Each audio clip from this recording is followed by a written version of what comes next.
Early tonight, hunger in the midst of plenty is one of this country's tragic ironies. But in New York City, some people think they found an answer, combining goodwill and high-tech to share the plenty.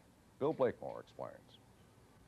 The perfect sandwich, being filmed for a TV ad, lettuce, primped, and plenty of beef, chosen from stacks of food sent so ad makers can select the most picture-perfect makings. A few blocks away, hunger. A corporate cafeteria serves a breakfast of tasty choices from which some amount will go unserved, as in any good restaurant where managers don't want to prepare too little food. Though in the streets, there is hunger. Abundance in grocery stores, which get fresh bread and produce each day, though unsold leftovers are still very good. And a few blocks away, there's hunger. In New York City, as in America, 1/5 of all food meant for human consumption gets thrown away. Enter City Harvest. The folks from City Harvest come in, collect the food, and they're gone. They can serve that same stew that day for dinner that I serve for lunch.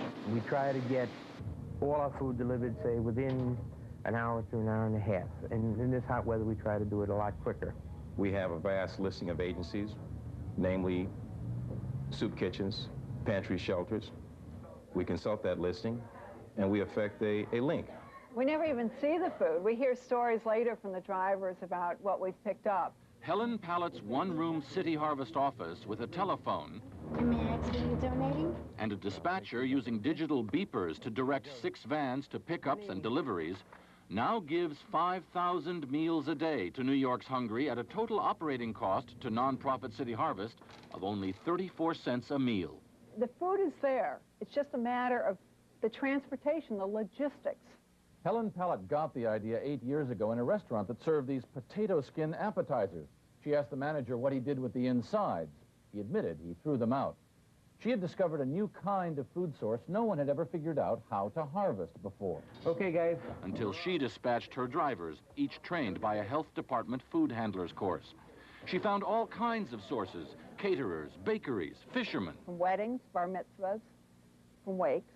Supermarket canned goods with scratched labels. It's really challenging every day because you get some really strange mixes and you try and put the two together. Like the 2-ton chocolate Statue of Liberty from a hotel lobby, which City Harvest broke into chunks for recovering drug addicts who need high sugar content.